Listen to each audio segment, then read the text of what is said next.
শীতকাল তো ভালোই পড়েছে এবং খুব জুবুথুবু না হলেও আমরা কিছুটা হলেও এনজয় করছি শীতটাকে এবারে। তো শীতকালের স্বাস্থ্য বলতে গেলে যেটা বোঝায় সেটা হচ্ছে শীতকালে আমাদের ঠিক থাকাটা কিভাবে আমরা মেনটেন করব।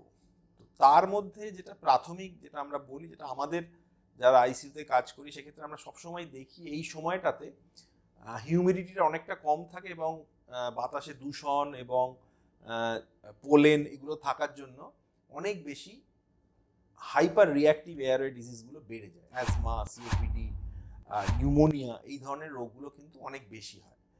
তো এই রোগে যারা ভুগছেন তারা একটু সাবধান হবেন। ভ্যাকসিন নিয়ে নেওয়াটা খুব জরুরি। পরিমিত জল খাওয়া।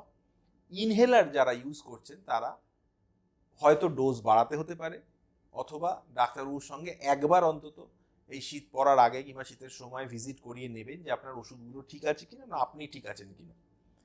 2 নম্বর হচ্ছে শীতকালে কিন্তু হার্ট অ্যাটাকের দেখা যায় যে প্রাদুর্ভাবটা বেড়ে যায়। তো আপনার যাদের ব্লাড প্রেশার, সুগার যাদের আছে, অথবা যারা হার্টের ওষুধ খাচ্ছেন তারা যেন রেগুলার মেডিসিনটি নেন এবং ডাক্তারবাবুর সাথে একবার অন্তত যোগাযোগ করবেন। তাছাড়া নর্মালভাবে আমরা বলবো পরিমিত জল খান, নইলে খুব চামড়া এবং ঠোঁট সবসময় শুকিয়ে যায়। ময়েশ্চারাইজার ইউজ করুন, গায়ে রোদ লাগান, এগুলো করুন এবং একটু এক জায়গায় বসে না থেকে একটু হাঁটাচলা করবেন। এই জুবুথুবু হয়ে যাওয়ার যে টেন্ডেন্সিটা, যেটা বয়স্কদের মধ্যে অনেক দেখা যায়, সেটার জন্য আমরা বলি এক জায়গায় বসবেন না ফর এ লং টাইম।